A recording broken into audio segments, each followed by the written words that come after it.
say something, and next thing we're going to see designs, we're going to get valuations. There's so much happening when it comes to technology and how it affects us in the real estate space. So to moderate the second panel, which looks at technology and housing, please make welcome with a warm round of applause, Dr. Roland Igbinoba, President, Proptech Nigeria. I think we can do better with the applause. I promise we'll have tea break after this second panel, and I'm sure we'll all be reinvigorated. Once more, let's make him feel welcome with your applause. So 40 minutes, I'll look at the time again. That will be 12:53. Thank you very much. Okay, so we don't have time. I'll stand on existing protocols to begin the PropTech session. I'll quickly introduce the panelists to the stage. Dolapo Omidire, founder, CEO, Estate Intel. Please, a round of applause for him.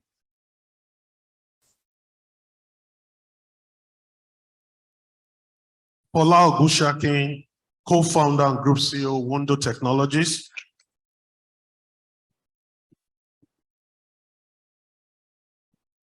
And John Oamen, CEO, Cutstruct Technologies.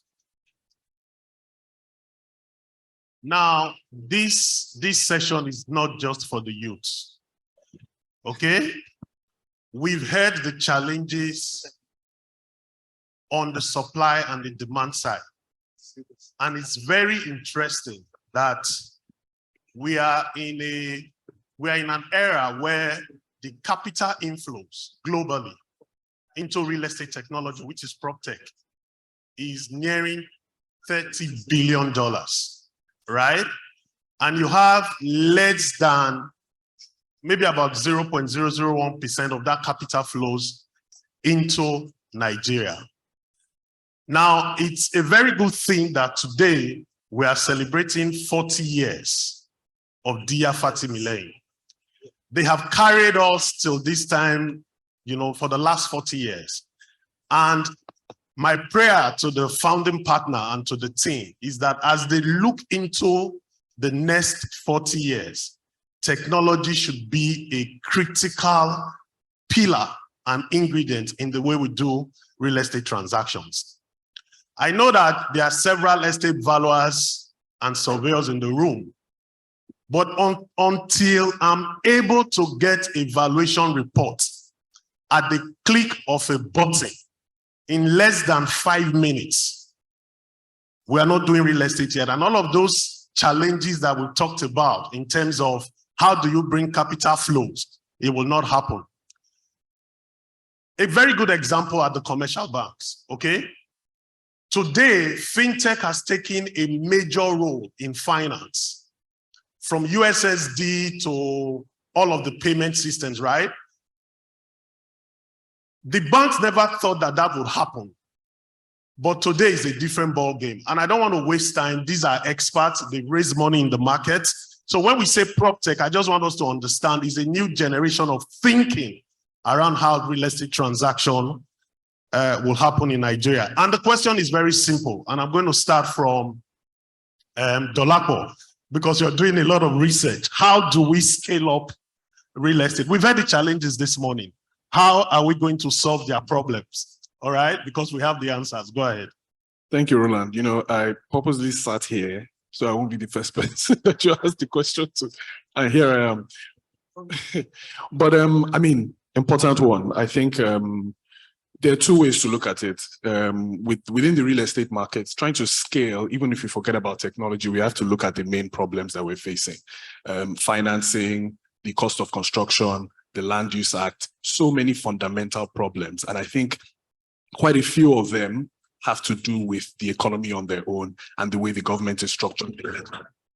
The way the government is structured and the legislation. So before we even start talking about how tech can improve, usually technology makes existing systems work faster, work better, or can provide innovation in systems and economies and countries that the fundamentals are fine. So until we can fix things like the Land Use Act, we can figure out how to get interest rates sustainably low, not just by subsidies or, okay, this is a government program. I think we're going to have a challenge. But outside that, some of the interesting things that Roland mentioned, using construction technology to help us build properties faster and cheaper would definitely help developers turn around capital faster. Innovation around property valuation, I think, of course, with strong and close engagement with the service providers and the valuers and the surveyors is really going to be important to help things move faster. And I think finally, when we look at matching demand and supply much better to guide property developers to what they're actually executing, you find that right now it's much better than it was a few years ago. But before, you'd find developers just building, okay, 4-bed terrace, detached house. But what the market is looking for is 2-bedroom apartment, 3-bedroom apartment to rent, because most of the people can't actually buy property. We've seen that over the past few years that has improved and people are listening more, but tech can also play a very important role in matching demand and supply and ensuring that developers are actually building things that people want to buy so that they can turn it around and go to the next project and move on. Thank you. Thank you very much, Dolapo. Please, a round of applause for Dolapo. So my next question would be to John, right? Typically, over 80% of real estate projects are never on time and they have cost overruns. So at times I wonder how developers think that they will be able to come out clean on those kind of transactions. How can technology help? Two critical issues, right?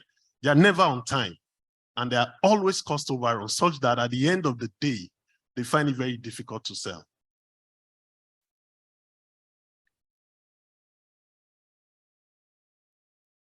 Fantastic. Thank you so much, Roland. I think importantly, I would like to just backtrack a little bit because of sort of like the demographic of the space that we're in. A lot of times we talk in the air, right, to things that are not relatable. It's always better to bring our conversations to a very relatable space. Now, I walked in here and I saw that we're celebrating the 40th anniversary of a company. And if my memory serves me right, it means 40 years ago, I was just being born. Now, it's interesting that I'm sitting on a panel in such a gathering. And I think what is important, for most of us to take away from this meeting is the fact that I was saying to a couple of my colleagues, there's no shelf where you can buy experience, where you can just point and say, can I have that 20 years experience there? How much is it? No, there's no shelf for that. What companies like DIA have built over 40 years, there's nowhere else it can be found. But there's also the beauty of the young who sometimes haven't seen those failed transactions and have a position for possibility. He was saying something about the deliberacy required to build anything. So I think importantly, it's a big takeaway for us in a meeting like this is, how can we take this experience that we can buy, but has been gathered over time, and sort of work with the young, resilient, techie mindsets to navigate it towards solutions that can support all of us. I think that's the most important takeaway from this meeting today. But back to your question in terms of, completing projects in time, I think importantly, like Dolapo said, what technology does is that it takes existing processes and it makes them faster, makes them more efficient. And what I always say is that the biggest problem for these solutions is not necessarily funding. A lot of people think we need funding, to build the solutions, and we do. But the truth is, in the Western world, there's a lot of money that has been earmarked for technology in Africa. What we really need to be able to do for ourselves is adoption. I watched a video of secondary school students in China or primary school students in China learning Igbo language, our own, not another one, right? And it's because they have an agenda for Africa. They realize that if they will succeed in Africa, they need to be able to speak the language of the Africans. So they've started training their children in primary school to speak Igbo. What will happen if Dolapo does research? A 40-year-old company, 50-year-old company, a larger company says, you know what? I see you have the energy to do ABC. Let us adopt you, right? And let us start building solutions that will inadvertently help the whole industry, but we'll let you do the running because you're young. You can run. The difference between the old and the young is one can run faster, but one can see what the one with the faster legs can see. So I will guide you. I will call you back when you may have gone too far. I will show you risks that you may not have thought about. I will give you case studies of projects that we started and failed and why they failed. But you focus on building technological solutions that can solve those problems. Once upon a time, if they told us that we could ask a computer, ChatGPT, any question in the world, it will give you an answer in 5 seconds, you would have said it's impossible, but it happens today. Once upon a time, smart people said metals could not fly. They had built cars, and for them, that was the end of it. Some restless people insisted that it was possible, and today we have drones flying, we have all sorts happening. So I think importantly, beyond answering all the questions the way we always do and talk about the government and talk about things, and then we come next year, we talk about the same things again, I think importantly, the takeaway is how can we begin to leverage the experience of strong companies like DIA and the energy of the young PropTech companies to build solutions that will help us. We talked about financing today. The embedded financing industry globally is growing. I think it's worth close to $60 billion today. And what are they looking for? They are looking for viable technology companies that are not fintech companies, that are solving other real companies' problems, like construction problems, to pump in embedded finance where they are able to finance things like materials, for example, for developers, and all sorts. These are things that we can tap into. But first of all, they want to know that your own off-takers are there. Your own industry people are supporting you. My company recently raised over $700,000. And part of the reason we raised that money is every time they asked us, we said, oh yes, we have one person supporting us. He's a real estate. We had multiple real estate, players already invested in us. And so they felt this is viable, we will support it. These are some of the things that I think we should be talking about. Forgive me if I went off a bit, but I think this was an opportunity to share, a message that I'm so passionate about. Thank you. All right, thank you very much. A round of applause for him. Yeah. So Fola, I'll just move to you, right? Also, in your experience, based on all of the work that you're doing, what critical area or areas are you looking at in terms of scaling, using technology to scale real estate in the country? Well, I think, the advantage of youth is that you don't necessarily think anything is impossible. But as you've rightly said, John, it needs to be tempered with the hard code reality of what pertains, particularly when you talk about Nigeria. So if you look at what happened in PropTech about 5-6 years ago, there were startups that basically wanted to provide diaspora mortgages cheaper than a commercial bank. And they got funding because I guess people just even wanted to see where this was headed. But at the end of the day, the company wound up, and this is where once you've taken somebody's money, your education accelerates considerably. So they learned significant lessons around the fact that before we can actually provide cheaper mortgages, we need to do what? We need to actually be able to borrow at a cheaper rate than the institutions we're trying to compete with. So, okay, we can't do that. We have no influence over monetary policy, fiscal policy. All right, that goes out. Inflation, you're the construction man. We have no control over that. So then what does it boil down to? It boils down to the problems that are solvable today. 1. 2, it boils down to collaboration.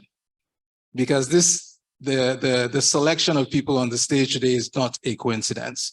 We have the data and research man, we have the construction man, and we have, I guess, the sales ecosystem man.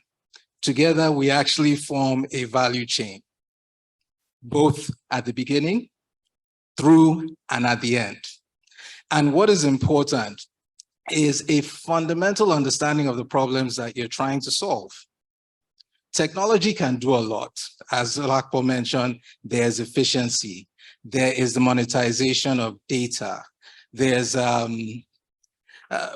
actually an extension of markets, or a growth of markets by matching demand and supply.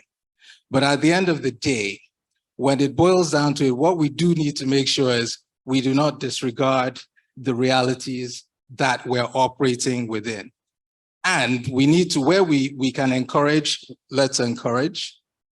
But ultimately, we also need to not withhold the hard, cold realities of the younger generation who are actually trying to come into the space and basically, quote unquote, disrupt.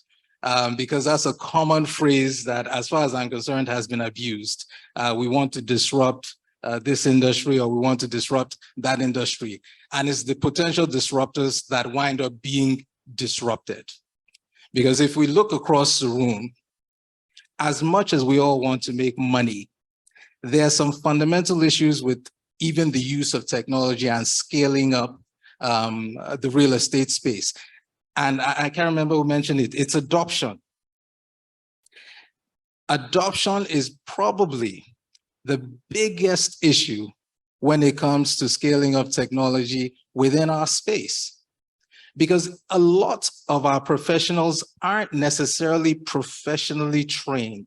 They learn on the job as they go along. So there are certain aspects, while they're tradesmen in the purest sense, they haven't necessarily learned the complementary skills that are required to immerse themselves in change management. Because when you're adopting technology, you have to have a change management mentality. You have to understand that I'm going to have to keep learning something new, especially where technology is concerned. I'm going to have to learn something new every 18 to 24 months.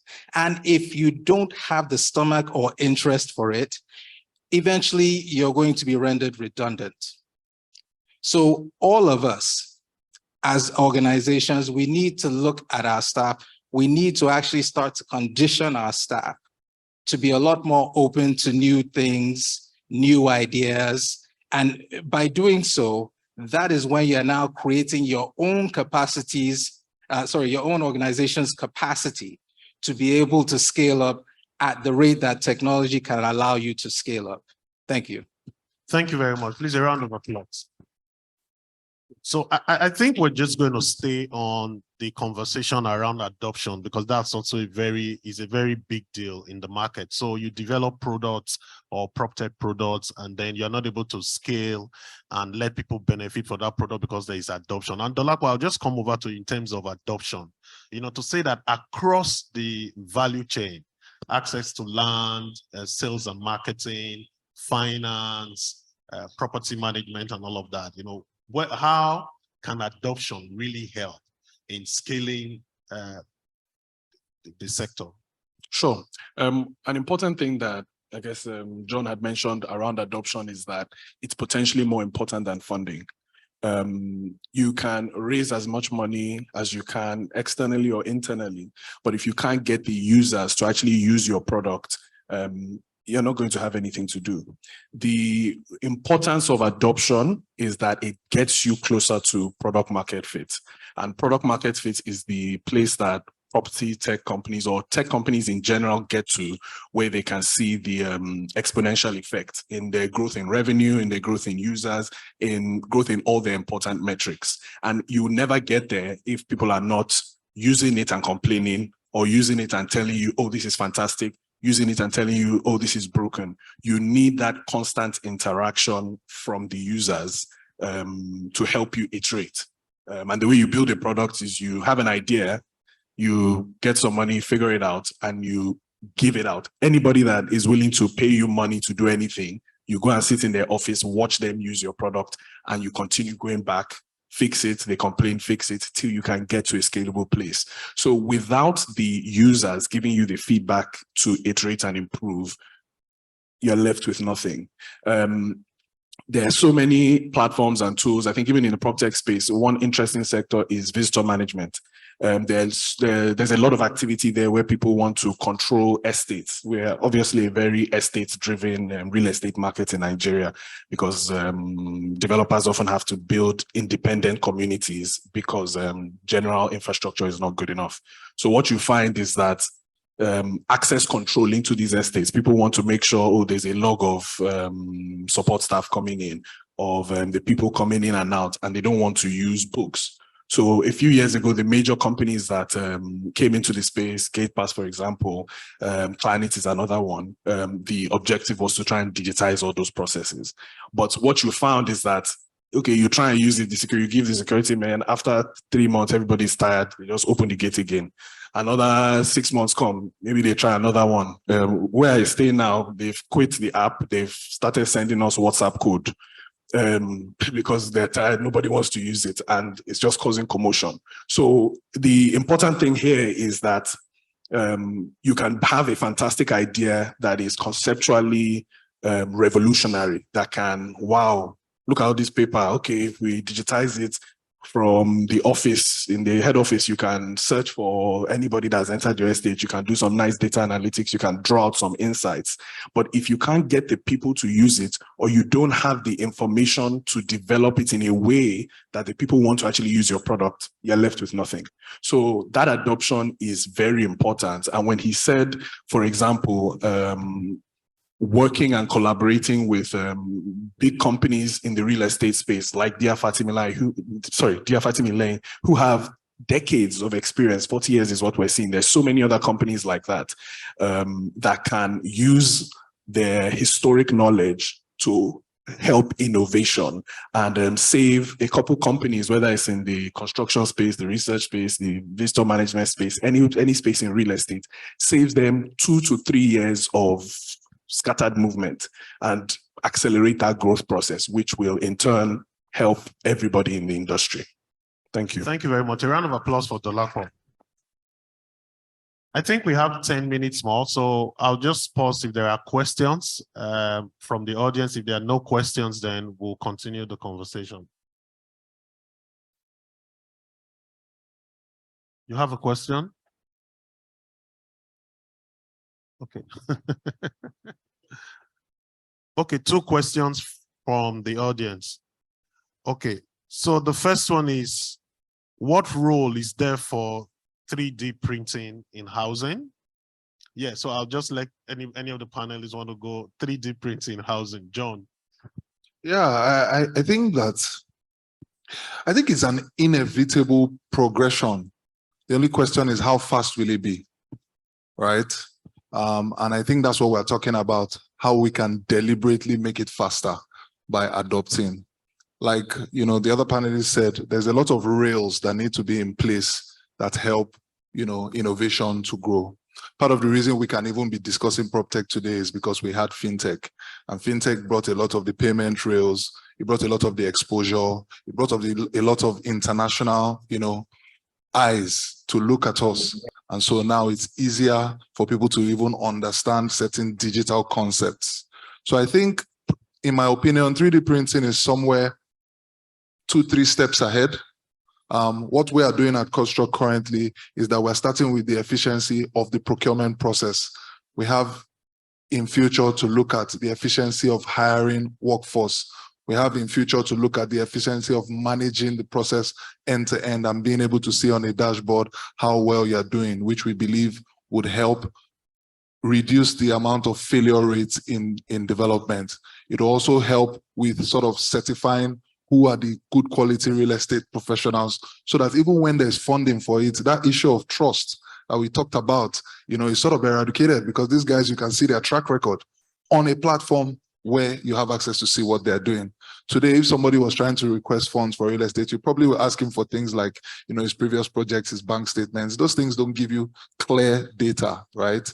But by the time you have a platform where transactions are being monitored, you can actually see clear data. And I think we sort of build forward to that. If we try to bring 3D printing today, it probably won't work because we're just not ready for it.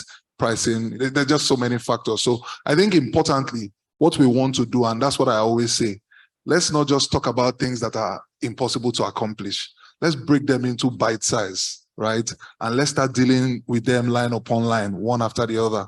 The progression is, once upon a time, we didn't have phones, right? Today with information, a lot of things have become better. We had an incident during the elections that something was going wrong. Just because somebody can bring up a phone and make a video, the whole world sees it, the thing is sorted. So even security has been improved, not because we have more policemen, but just because we have technology. So I think importantly, we need to focus on those initial steps. Is primary 1 before primary 2, right? Support the process, have sort of like that deliberate incubation team that says, what are we building today? How can we support what we're building today? And at some point, things like 3D printing would, come to the bear. Okay, thank you very much, John. So Fola, I think the second question is also along that line. It says, why don't we have many quick build systems working successfully in the quick build systems like 3D printing, maybe alternative building systems and all of that? Well, I think Nigeria went through a period where we tried alternative building systems, the precast phase. And we have a reminder of one of those being Dolphin Estate here. Just because something works in one market doesn't mean it's right for our market. So we actually need to always be very deliberacy, and that's a recurring theme through everything that's been discussed today. Mr. Fatimi started it off by making this point. Just because something is sexy doesn't mean we need to adopt it by force. I think when you look at the requirements for a certain building system, you also have to interrogate how much of this can we source affordably and efficiently. If we're going to spend half our time and funds and resources searching for materials that you can't source locally, you're going to have these massive 3D printing systems. You're going to have specially trained technicians to manage them. There are a number of hurdles that you have to scale. And even if you now surmount the challenges, the question now becomes, is it actually affordable? Just because you can do it doesn't mean you should do it as well. So there's a lot of rigor that needs to go into questioning, well, this country is doing something, why aren't we doing it? There's a number of African countries. Kenya, for example, is doing a lot of innovative stuff around new building systems, including 3D printing, incidentally. And there are companies that have actually raised venture capital to do this. So the question is, why can't we do it here? Well, you have to ask yourself, what are some of the fundamental differences between Nigeria and Kenya? If you even look at some of their statistics, Kenya, for example, mortgages as a percentage of GDP is 4%. So they're already more than 8 times ahead of us in that regard, even though 4% is barely scratching the surface. In South Africa, mortgages as a percentage of GDP is 25%. So there are things that have been done, things that technology does not fix, regardless of the building system you use, that still need to be addressed before we start talking about bringing in bleeding edge or sexy technologies. Let's fix the fundamentals. And that is where our companies are actually saying, you know what, before we get into the stuff that the Western economy has been doing for 3-4 years, we have some basic problems that need to be fixed here. And that is what we're doing first before we start to look at the sexier technologies. Thank you. Okay, thank you very much. Please, a round of applause. I think we have another question also on the supply, also going on the supply side along the same lines. So maybe Dolapo, you might want to just take a shot at this. It says the shortage of housing supply is due largely to uneven development as people migrate from the rural areas to the urban area. So they leave their houses in the village, you know, and then come to the city centers. How can technology solve that problem? Because right now, it means that there's a lot of congestion in the urban areas. So maybe it's a technology to move the house in the village. Honestly, I mean, it goes back to the first statement I had said, where there's some things that the tech might not be able to fix, at least in the first instance. And using your previous question that they both answered, if, for example, there are a couple 3D printing companies that manage to come into the country and they deliver 1 million housing units in a year because they've been able to do it, are we expecting 1 million Nigerians to pay cash for houses? There's no mortgage system to allow, or the mortgage system right now would mean that you pay for the house maybe 3 times over if you do a 10-year mortgage or 20-year mortgage. So I think outside the technology, helping things be a lot more efficient, helping people identify buyers, helping construction in some instances become more affordable, there still have to be some fundamental things that we need to address before we start looking at tech. And I think, like I said, some of that has to do with experience, the government, and the overall economy itself. Okay, John wants to quickly say something. I think that also in terms of looking at the essence versus the activity. So people are moving to urban areas, that's the activity. But the question is, why are they moving? I think the thing about technology is that it's not a miracle worker, right? It's not just there has to be a lot of critical thinking underlying it. And if we ask ourselves, why are people moving to the urban centers? A lot of times it's because of things like access to different things.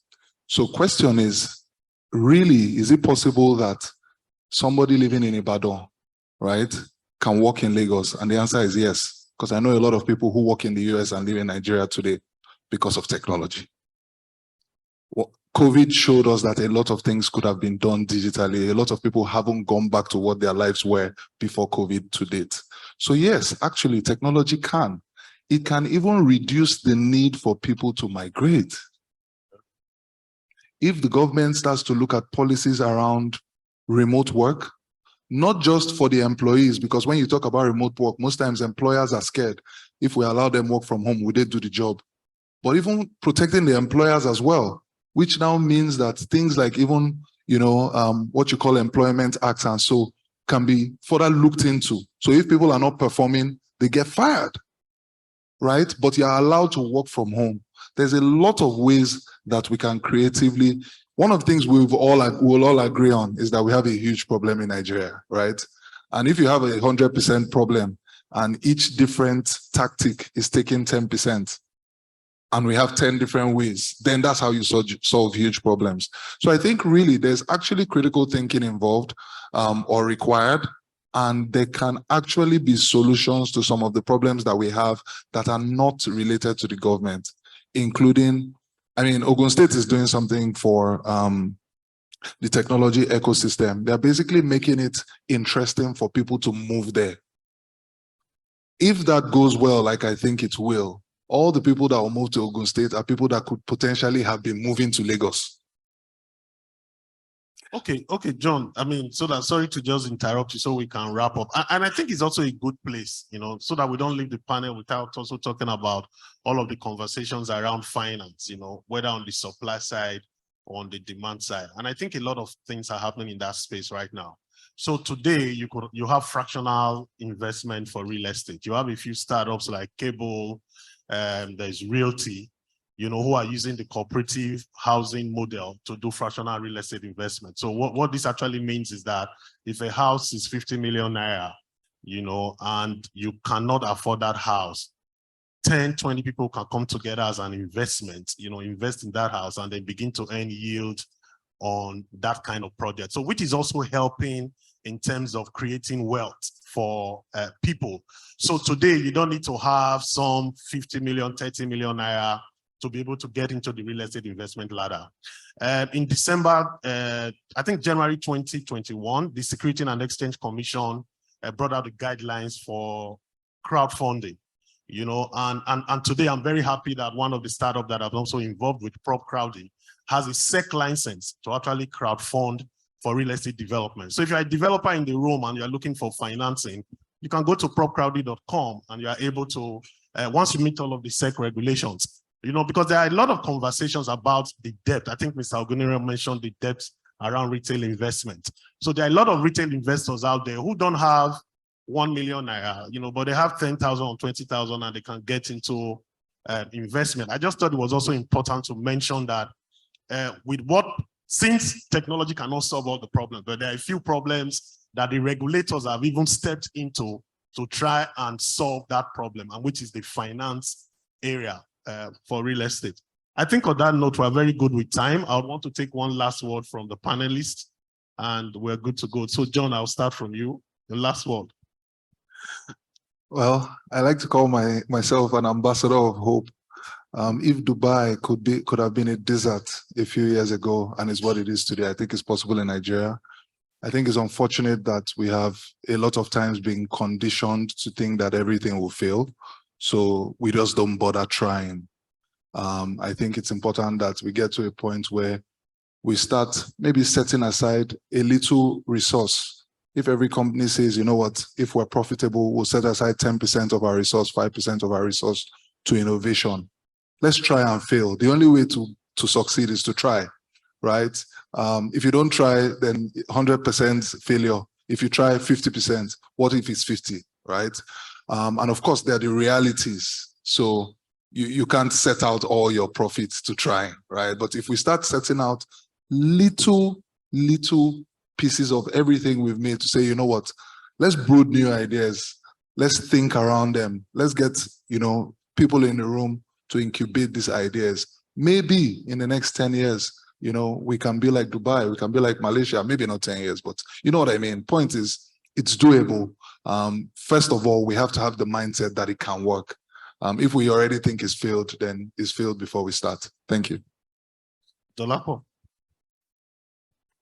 Thank you very much. Just a brief comment. I mean, I think we're all open for business, right? As we've mentioned, one of the important things is adoption. So if you are interested in construction, if you're interested in origination in a marketplace, if you're interested in analytics, in research, you should come and work with us. Let's figure out how we can collaborate and get the adoption moving so that the market overall can progress further. Thank you. Fola. So I think we should take a page from what's happened in fintech. Fintech has a strong regulator and strong, heavily regulated entities that operate within their space. So they kind of had a rule book, they had guidelines within which they can operate.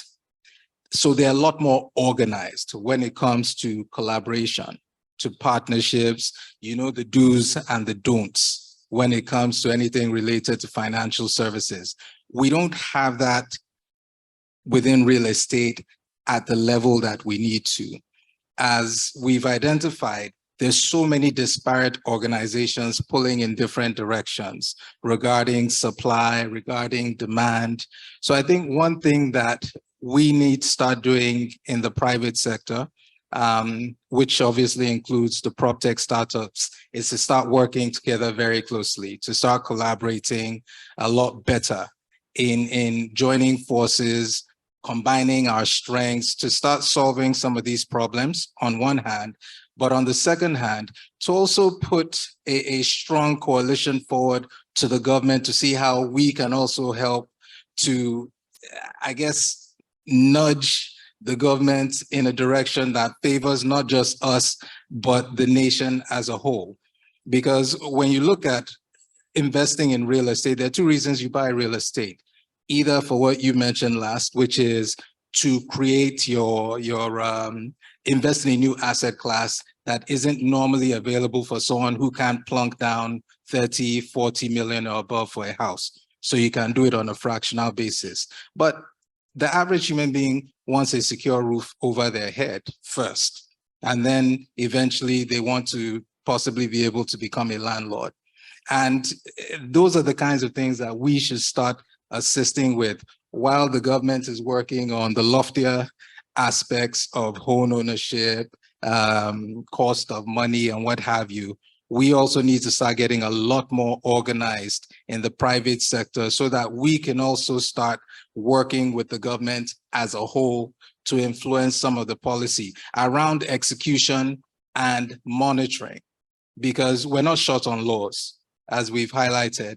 We're one of the best documented legal systems in the world, but we're one of the worst when it comes to enforcement, to execution, to management and monitoring. And that's where we need to start building muscle. And Proptech can fill in a lot of those gaps. So we need to start fixing some of the problems for the government by working together, putting together robust, well thought out positions, and then hopefully moving the needle in the direction that it needs to be moved.